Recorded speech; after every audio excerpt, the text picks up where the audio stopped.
The first time I heard my mother call me a cautionary tale, I was unpacking tampons in her guest bathroom. Well, at least Tinsley made something of herself, she said to Aunt Lorelei in the hallway, her voice carrying through the thin walls like it always did when she wanted me to hear.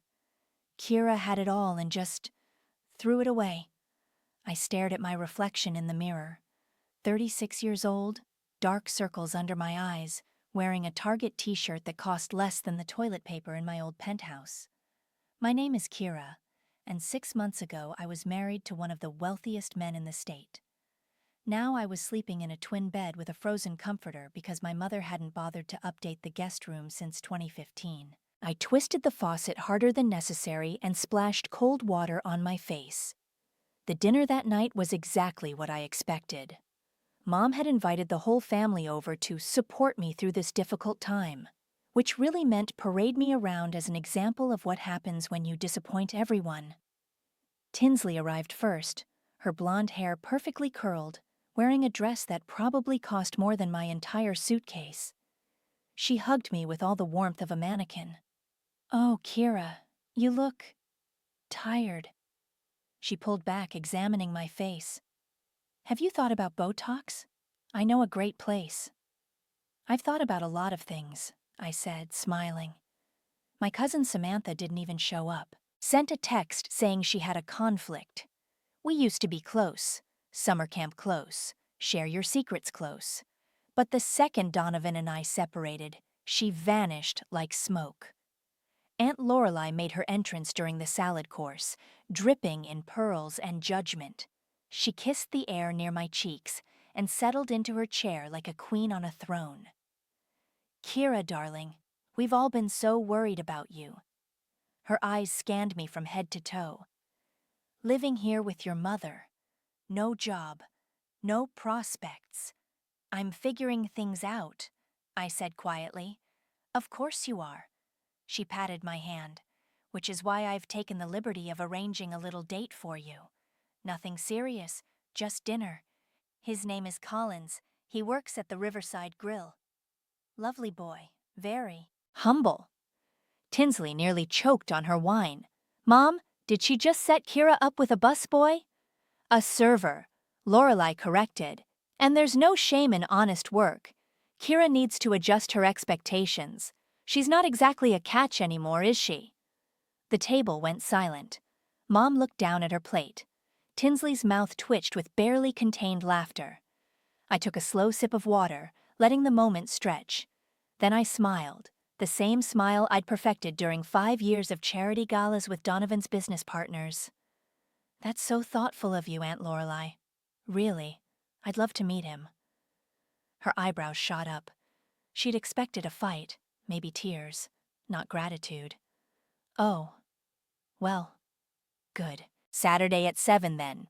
The rest of dinner blurred together, passive-aggressive comments about my weight, questions about whether I'd gotten anything from the divorce, suggestions that I take up yoga or volunteering or anything to fill the time.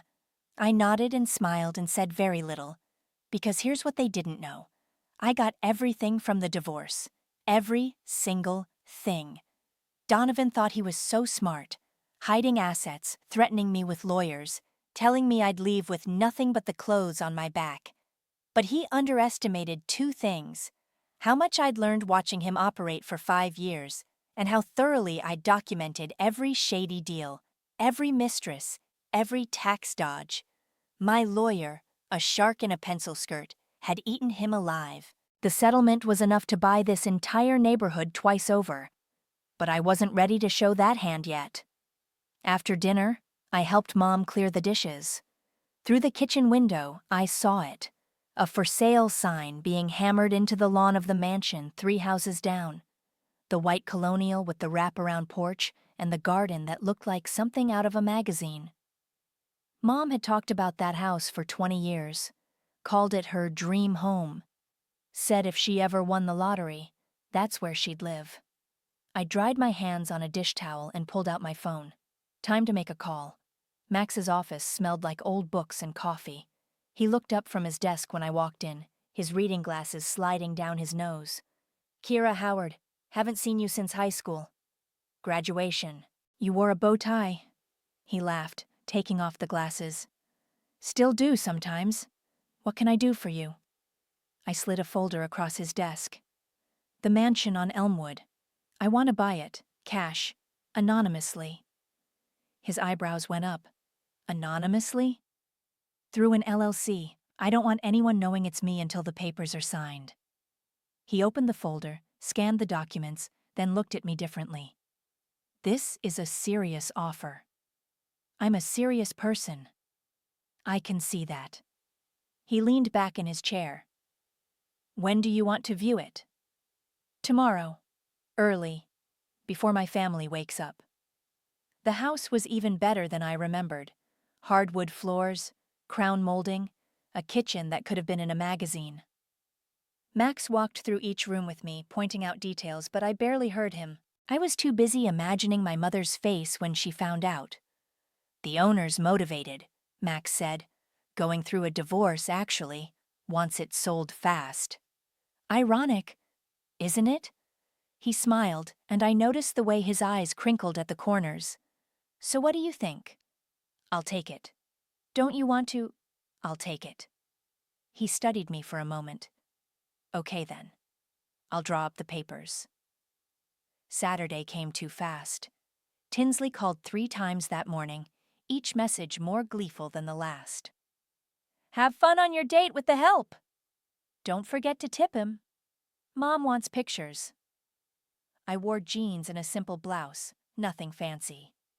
The Riverside Grill was nice enough, white tablecloths and soft lighting. Collins was already there, standing awkwardly by the host stand in khakis and a button-down. He was younger than I expected, maybe 30, with kind eyes and nervous hands. Kira, that's me. I'm really sorry about this. He rubbed the back of his neck. Your aunt can be persistent. I tried to say no, but she cornered me during my shift and wouldn't leave until I agreed.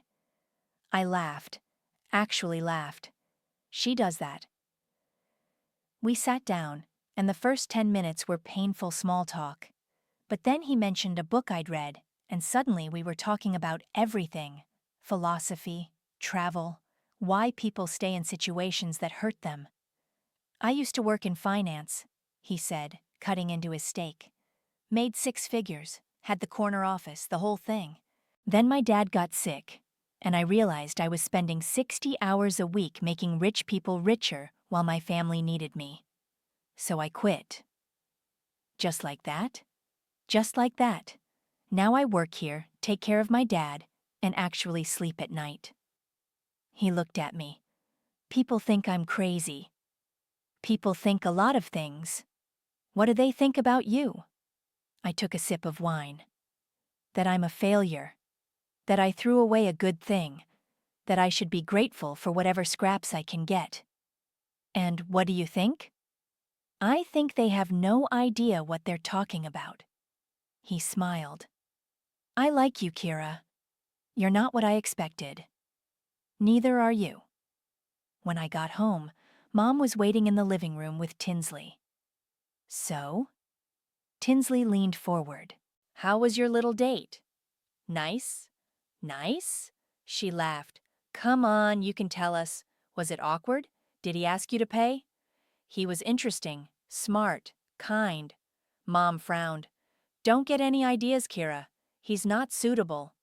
Suitable for what? For someone like you. Even now you can do better than a busboy. I stood up. I'm tired. Good night. In my room, my phone buzzed. Max. Papers are ready. You can sign Monday. Congratulations on your new house. I typed back. Can we move the closing up? I want to move in next week. That fast? That fast. 3 dots appeared, then, I'll make it happen. I fell asleep smiling, dreaming of moving trucks and the look on my mother's face when she realized the dream home she'd wanted for 20 years was about to become mine. Monday morning, I signed the papers in Max's office. The pen felt heavy in my hand, each signature a small victory. It's official, Max said, sliding the deed across the desk.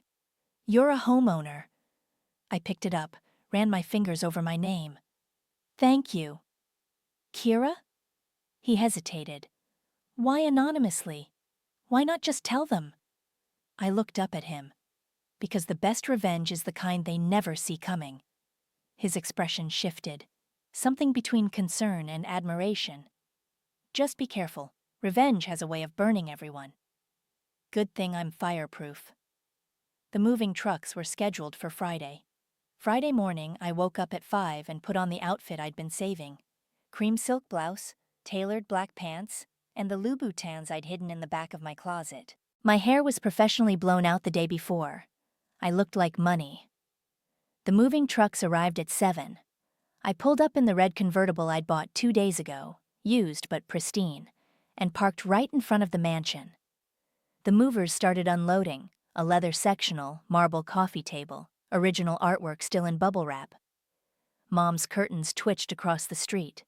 By 8, she was on her front porch with coffee, pretending to water plants that didn't need watering. Tinsley's car pulled up 10 minutes later. I waved. Mom's coffee cup froze halfway to her mouth. The movers carried in a chandelier, then a dining table that sat 12, then box after box labeled Kitchen Fine China. Tinsley crossed the street, her heels clicking on the pavement. What the hell is going on? Moving day. I signed a clipboard the foreman handed me. Moving day? Whose moving day? Mine. Her face went white. You're joking. Do I look like I'm joking? Mom appeared behind her, still in her bathrobe. Kira, what is this? I bought the house. Surprise. You can't afford this house. I smiled. Apparently, I can. With what money? Tinsley's voice was shrill. You left Donovan with nothing. Is that what I did?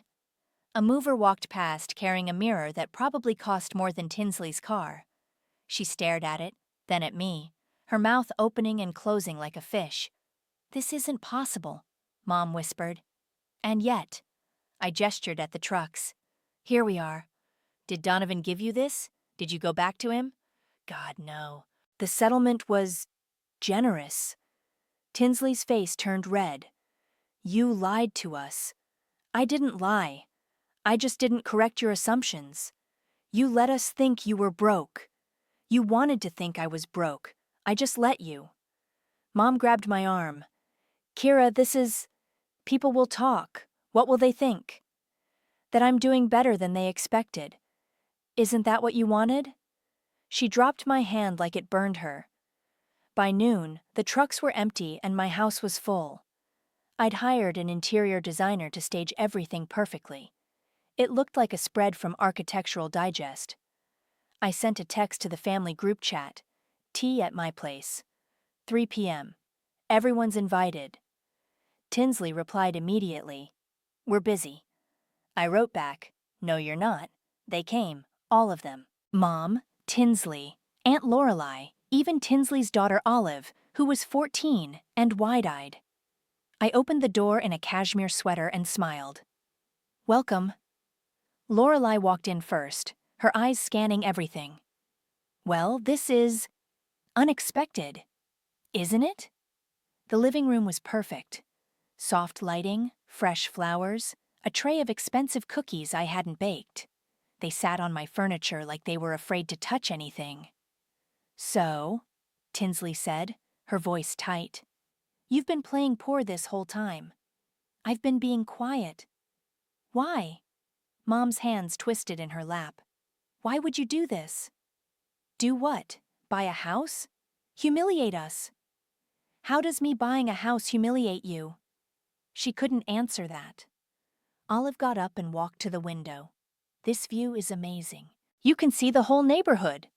I know. I joined her. I can see everything from here. Can I see the rest? Her eyes were bright. Please? Of course. I gave her the full tour. The library, the master suite, the guest rooms.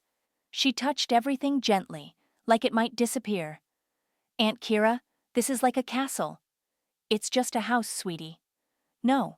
She looked at me seriously. It's not. It's proof. Proof of what? That you can start over. That you can win. Something in my chest tightened.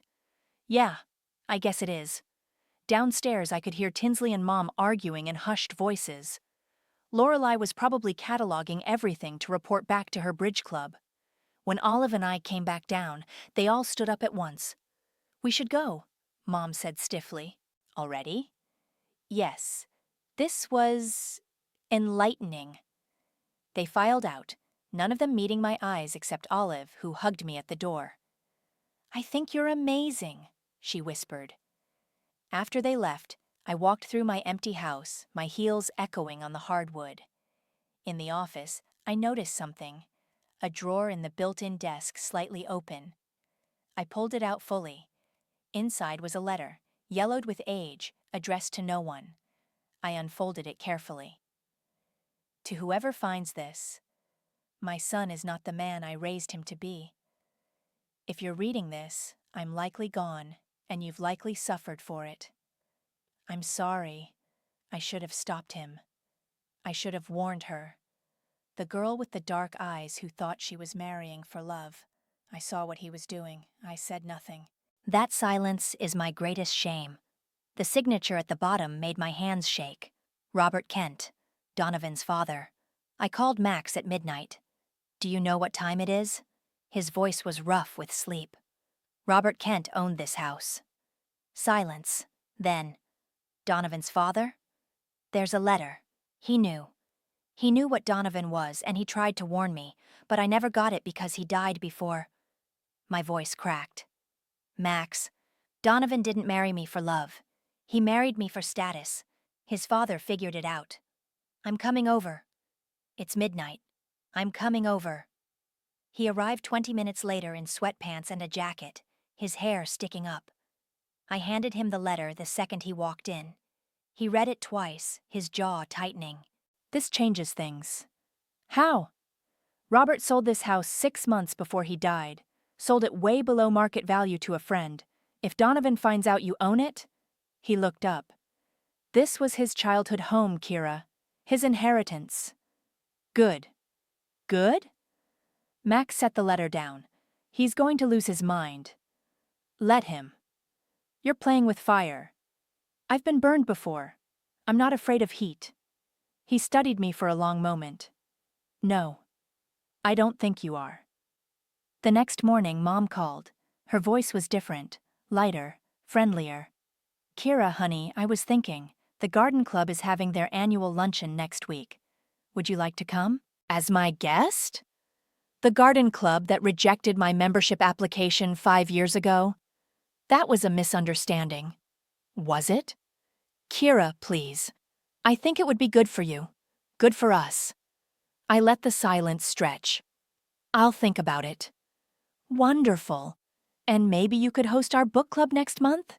Your house is so... I'll think about that too. She hung up sounding victorious. Tinsley texted an hour later. Lunch? I stared at the message. We hadn't had lunch together in 3 years. When? Today? That new place downtown? Fine. Noon. She was already there when I arrived, wearing a dress that screamed, trying too hard. She hugged me like we were best friends. You look amazing. That glow? Is it new skincare? It's called Not Being Married to Donovan. She laughed too loud. God, I've missed your humor. We ordered salads neither of us would eat. She asked about the house, the furniture, my plans. Every question felt like a probe. So the settlement must have been incredible, she said, stabbing a tomato. It was fair. Fair? Kira, you bought a mansion in cash. Donovan had a lot to lose if things went public. Her eyes sharpened. What things? Things that would have destroyed his reputation. Like what? I smiled. Like I said, things that would have destroyed his reputation. She sat back, frustrated. You know, when you left him, I thought you were being stupid. Throwing away security for what? Pride? Maybe. But now I see you were smarter than all of us. She leaned forward. You played him. I survived him. There's a difference. My phone buzzed. A text from an unknown number. We need to talk. Samantha. I stared at it. Samantha, who'd ghosted me for 6 months. Tinsley noticed. Everything okay? Fine. I put my phone away. Just spam. That evening, Samantha showed up at my door. She looked thinner, tired, her usual polish dimmed. I know you don't want to see me. Then why are you here? Because I need to explain. She wrapped her arms around herself. I didn't ghost you. I tried to reach out, dozens of times. Texts, calls, emails. None of them went through. That's not possible. It is if someone blocked me from your phone. My stomach dropped. What? During the separation, when you were staying with your mom, someone had access to your phone. Someone made sure I couldn't reach you. Who? She looked past me, into the house. Can I come in? I stepped aside. In my living room, she sat on the edge of the couch like she might bolt. Tinsley came to me about a month into your separation. Said you were fragile, that outside contact was making things worse. She asked for my help keeping people away, said it was what you wanted. I never said that. I know that now. But then, she was your sister.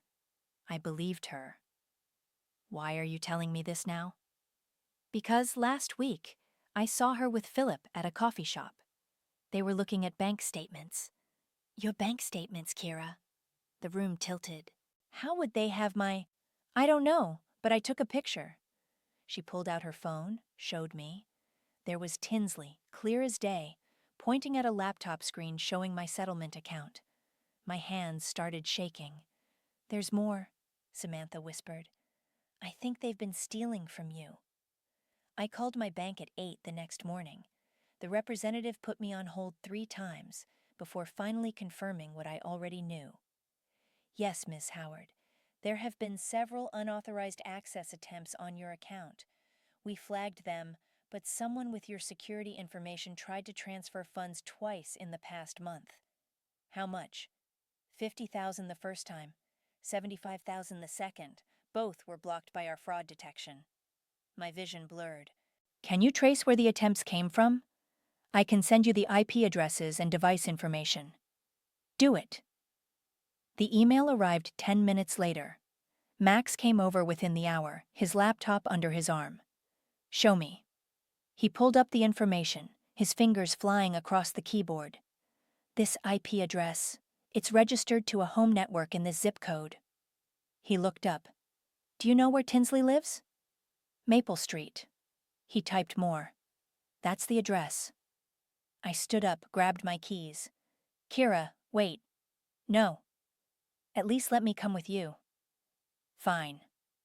Tinsley's house was a cookie-cutter colonial with a perfect lawn and a minivan in the driveway. I didn't knock. I used the spare key she'd given me years ago, for emergencies. She was in the kitchen, scrolling through her phone. She jumped when she saw me. Jesus, Kira, you scared me. We need to talk. About what? I threw the printed bank statements on her counter. About why you tried to steal $125,000 from me. Her face went white. I don't know what you're... Don't! My voice was ice. I have the IP address. I have the device information. I have everything. Philip appeared in the doorway. His tie loosened. What's going on? Your wife is a thief. Kira, that's... Shut up, Philip. I turned back to Tinsley. Why? She stared at the papers, her hands shaking. Then something in her face changed, hardened. Because you don't deserve it. Excuse me? You heard me. She stood up straighter. You waltzed back into town playing the victim, letting everyone feel sorry for you. And the whole time you had millions hidden away. You made fools of us. So you decided to rob me? I decided to take what should have been shared. Her voice rose. Do you know what it's like, being your sister, always in your shadow? You got the looks, the opportunities, the rich husband, and when that fell apart, you still landed on your feet. You always do. You have no idea what I went through. I don't care what you went through. She was screaming now. You left with enough money to buy whatever you want while the rest of us work for scraps. I just wanted a piece of what you didn't even need. Max stepped forward. You committed fraud. Philip moved to Tinsley's side. We were trying to help her. She seemed unstable after the divorce. You thought you'd help yourselves, I said. We have a daughter to think about, Philip said. College funds, her future. Using stolen money? Tinsley's face crumpled. You always had everything. I just took a little of what you didn't deserve in the first place.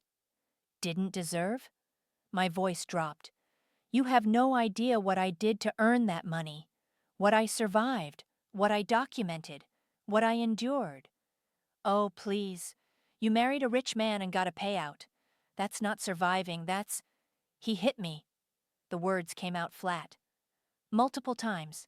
He controlled every dollar I spent, every friend I saw, every minute of my day. He threatened to ruin me if I left. So I spent 2 years secretly recording everything, building a case, planning my escape. That settlement wasn't a gift, Tinsley. It was reparations. The kitchen went silent. Tinsley's mouth opened, but nothing came out. You want to know what else? I stepped closer. I know you blocked Samantha. I know you intercepted my messages. I know you told everyone I wanted to be left alone when really you just wanted to isolate me. That's not… Why? What did I ever do to you? She looked at me with pure hatred. You existed.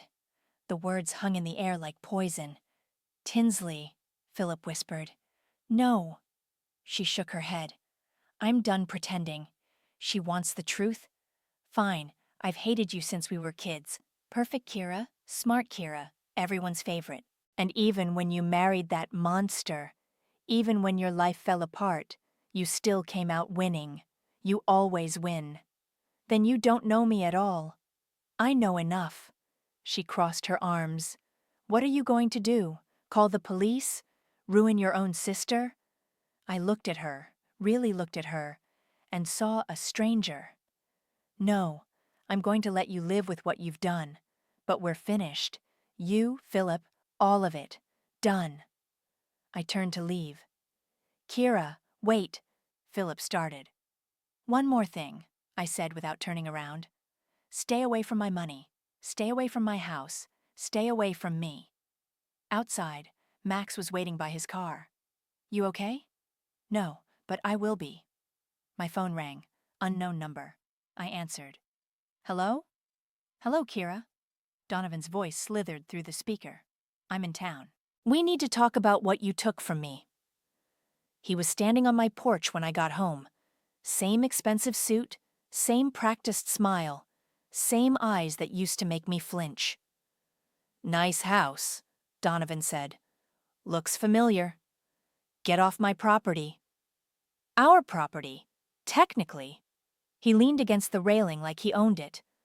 My father's house, my inheritance, and you stole it. Max stepped between us.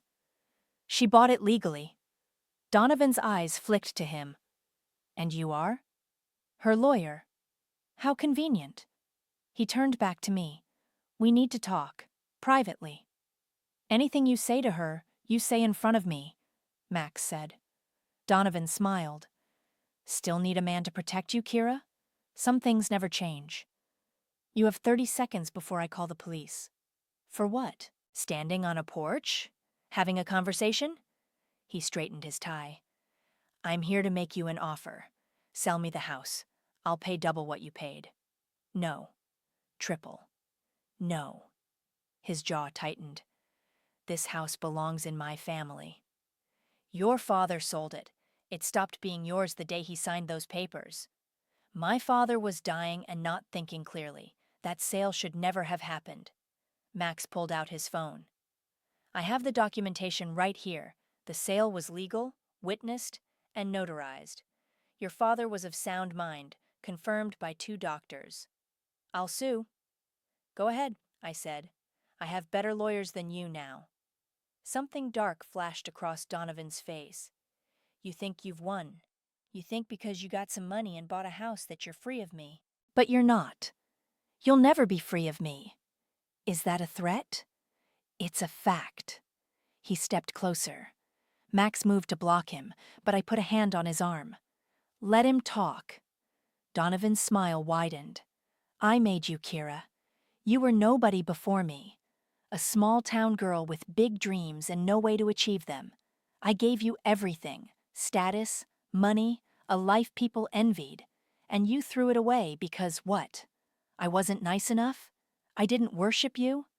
You hit me. I disciplined you. There's a difference. Max lunged forward. I caught his arm. Don't. Listen to her, Donovan said. She knows how this works. You touch me, I press charges. I ruin you. Get out, I said quietly. I want my house back. It's not your house. Then I'll make your life hell until you give it to me. I'll drag you through every court in the state. I'll tell everyone what you really are. A gold digger who manipulated a grieving man for his money. Grieving? I laughed. You cried at your father's funeral for exactly 4 minutes. I timed it. His face went red. You don't know what you're talking about. I know your father left you a letter. I know he was ashamed of you. I know he tried to warn me and died before he could.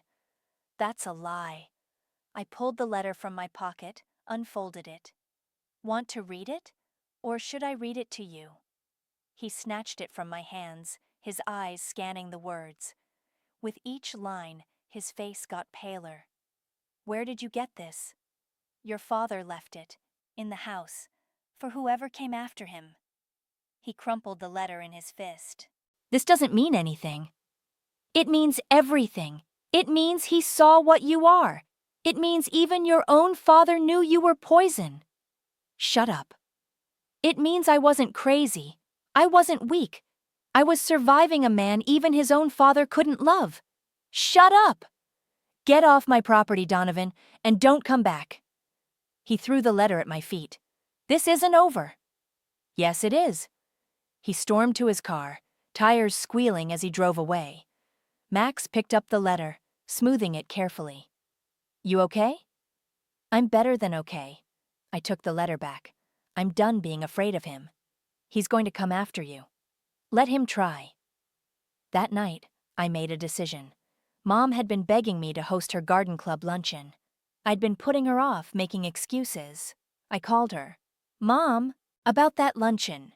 Yes? I'll host it, here, next Saturday. Really? Oh, Kira, that's wonderful. Everyone will be so... on one condition. What's that? I'm inviting Donovan. Silence. Why would you do that? Because I want everyone to see exactly who he is, and who I am. Kira, that's not a good idea. People will talk. Good. Let them talk. I hung up before she could argue. Max was still there, sitting on my couch. You're really doing this? I'm really doing this. What if it backfires? It won't. How do you know? Because I have something he doesn't. What's that? The truth. My phone buzzed. A text from Olive. Aunt Kira, I did something bad. I'm sorry. Please don't hate me. I called her immediately. Olive, what's wrong? She was crying. I found your journal, the one in your bedroom. I thought if people knew your story, they'd understand. So I posted it. On Instagram. I'm so sorry. My blood went cold. What did you post? Everything.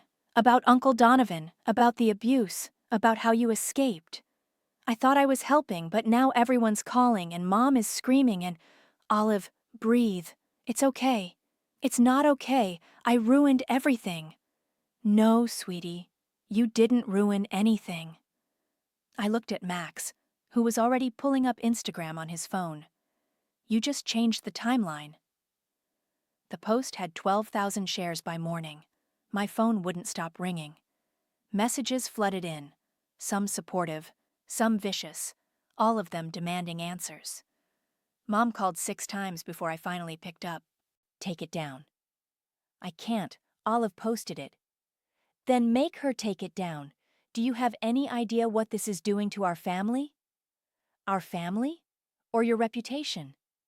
Kira, please. People are asking questions. About Donovan, about the divorce, about why we didn't... Her voice cracked. "They're asking why we didn't protect you. Why didn't you?" Silence. That's what I thought. I hung up. Max handed me coffee. "Donovan's lawyers called. They're threatening to sue for defamation." "Let them. Every word is true. They're also demanding you cancel Saturday's luncheon." "Absolutely not." I took a sip. "In fact, I'm expanding the guest list."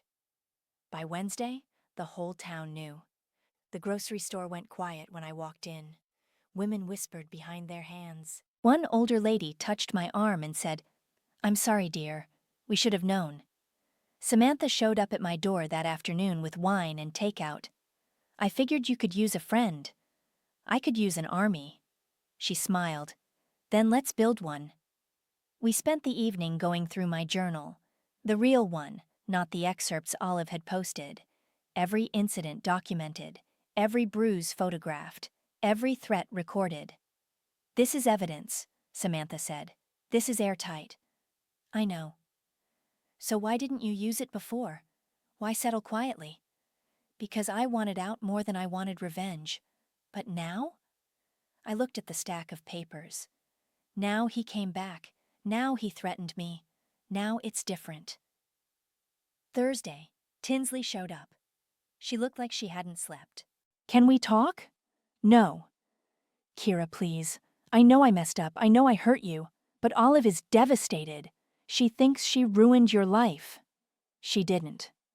"Then tell her that. She won't eat. She won't sleep. She just keeps crying and saying she's sorry." I grabbed my keys.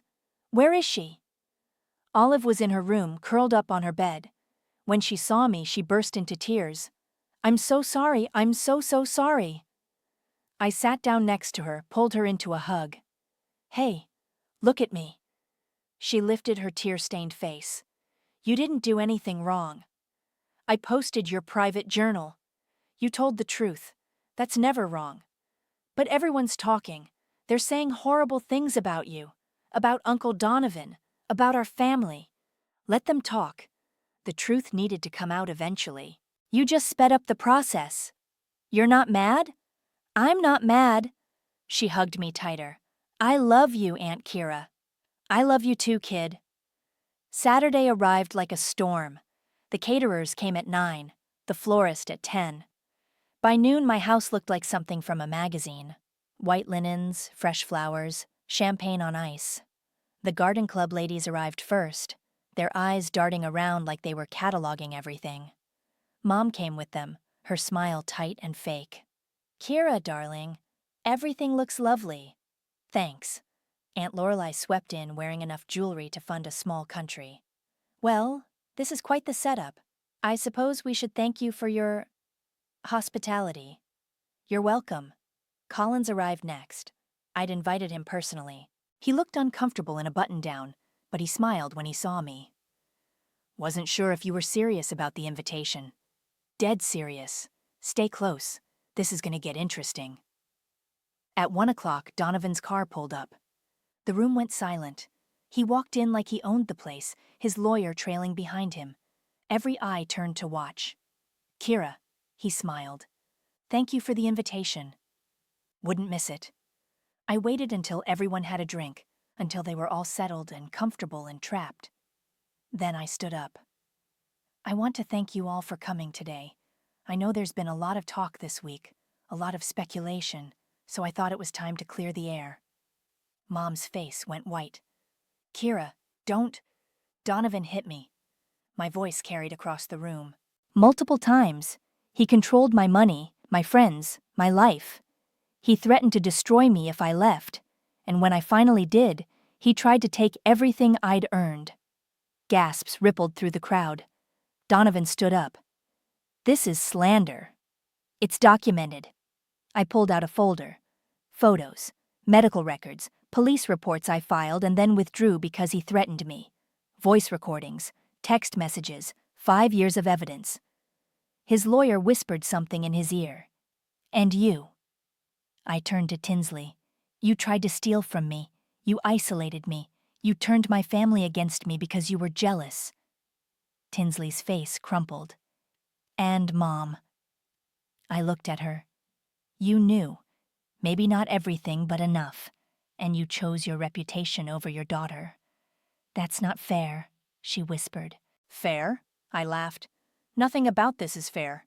But it's true, and I'm done pretending it's not. Donovan moved toward the door. We're leaving. No. Max stepped in front of him. You're not. You can't keep me here. Actually, I can. The police are outside. They have some questions about the assault charges Kira's filing, today. Donovan's face went purple. You can't prove anything. I can prove everything. I held up the folder. Every single thing. The room erupted. Women talking over each other. Mom crying. Lorelai demanding explanations. Collins appeared at my side. You okay? I'm perfect. Max touched my arm. Kira, you're glowing. But revenge is a fire. If you're done burning them, don't let it keep burning you. I looked around the room, at the chaos, the tears, the truth finally spilling out. I'm not burning anyone, I said quietly. I'm just letting them see what they refused to look at before. The police took Donovan outside. His lawyer followed, already on the phone. Through the window, I watched him gesturing wildly, his perfect composure finally cracking. The garden club ladies scattered like birds, making excuses about appointments and errands. Lorelai left without a word, her pearls clicking as she hurried out. Mom stood in the middle of my living room, mascara running down her face. How could you do this? In front of everyone? How could I? I set down my glass. How could you let it happen? I didn't know. You knew enough. You saw the bruises I covered with makeup. You heard the way he talked to me. You chose not to see because it was easier. That's not true. Then why didn't you ask? Why didn't you push when I said I was fine? Why did you care more about what the neighbors thought than what your daughter was living through? She opened her mouth, closed it. I thought you'd tell me if it was really bad. I did tell you, not with words, but I told you. You just didn't want to hear it. Tinsley appeared in the doorway, Olive beside her. We're leaving. Wait. I walked over to Olive, knelt down. You did the right thing. Don't ever doubt that. She hugged me hard. Are you going to be okay? I'm going to be better than okay. Tinsley pulled Olive away but paused at the door. I'm sorry, for what it's worth. I'm sorry. It's worth something, just not enough. After they left, it was just me, Max, Collins, and Samantha in the wreckage of the luncheon. Well, Collins said, picking up a champagne glass, that was the most expensive therapy session I've ever witnessed. I laughed. Actually laughed. Was it that obvious? You basically held an intervention for your entire family. They needed it. Samantha started clearing plates. What happens now? Now I live my life. Just like that? Just like that. Max's phone buzzed. He checked it, smiled. Donovan's lawyer just dropped him. Apparently the evidence is too damning. They don't want to be associated with the case. Good. Kira. He put his phone away. What you did today took guts. Or stupidity. No, guts. He looked at me differently, softer. I'm proud of you. Something warm spread through my chest. Thank you. For everything. Any time. Collins raised his glass. To Kira, the only person I know who bought a mansion just to host the most dramatic lunch party in history. We all drank to that. The next morning, I woke up to silence. No phone calls, no texts, no drama, just peace. I made coffee and walked through my house, touching the walls, the furniture, the life I'd built from ashes. The doorbell rang at 9. It was Olive, alone, holding a notebook. Mom doesn't know I'm here. Come in. We sat in the library. She clutched the notebook like a lifeline. I want to be like you when I grow up. No, you don't. Yes, I do. You're strong. You don't let people push you around. Olive, I let people push me around for years. I'm not a hero. But you got out. You fought back. You won. I took the notebook from her hands, opened it. Blank pages. You know what real strength is? Writing your own story from the beginning, not having to rewrite it later because someone else held the pen. How do I do that? By being honest, by setting boundaries, by not waiting for permission to be yourself. I handed the notebook back. Write your story, Olive. Make it a good one. She hugged the notebook to her chest. Will you still be around? To help? Always. After she left, Samantha called. I have a proposition. I'm listening. I want to work for you. Whatever business you're starting, whatever you're planning, I want in. I'm starting a consulting firm, helping women leave bad situations. Legal advice, financial planning, emotional support. Perfect. I'm your first employee. You don't even know what it pays. I don't care. I want to help people the way I should have helped you. Okay. You're hired. That afternoon, I drove past Mom's house. She was in the garden, pulling weeds. She looked up when I slowed down, raised her hand in a tentative wave. I waved back. Not forgiveness? Not yet. But acknowledgement. A start. Max called that evening. Dinner? Is this a business dinner or a dinner? Does it matter? Yes. Dinner. I smiled. Pick me up at 7. He arrived in a suit, holding flowers. We went to the nicest restaurant in town where people stared and whispered. I didn't care. You're different, he said over dessert. Lighter. I'm free. Are you? Really? I'm getting there. I met his eyes. Revenge was never the goal, you know. The house, the luncheon, all of it. It wasn't about hurting them. What was it about? Showing them who I really am, making them see what they refused to see, and proving to myself that I could survive being seen. He reached across the table, took my hand. You're remarkable. I'm just done being quiet. We drove back to my house. He walked me to the door, hesitated. Can I see you again? You're my lawyer. You see me all the time. You know what I mean. I did. Yes, you can see me again. He kissed my cheek, soft and careful. Good night, Kira. Good night.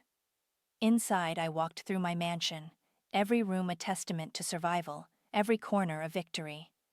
I ended up in the office, Robert's letter framed on the wall now. My phone buzzed. A text from a number I didn't recognize. I saw your story online. I'm in a similar situation. Can you help? I stared at the message. Then another came. And another. Women reaching out. Women asking for help. Women who'd been silent too long. I opened my laptop and started typing. Yes, I can help. Here's what you need to do first. The responses came fast, grateful, desperate, hopeful. I worked until midnight answering every single one. This was it. This was what the silence had been building toward. Not revenge. Not victory. Purpose. The next morning, I walked through my garden with coffee, watching the sun rise over the neighborhood. My neighborhood now. They'd called me a beggar once, a failure, a cautionary tale, but I'd only begged for one thing: silence. And when the silence finally broke, when the truth finally came out, I didn't just survive. I owned everything they ever wanted. Not the house, not the money. Myself.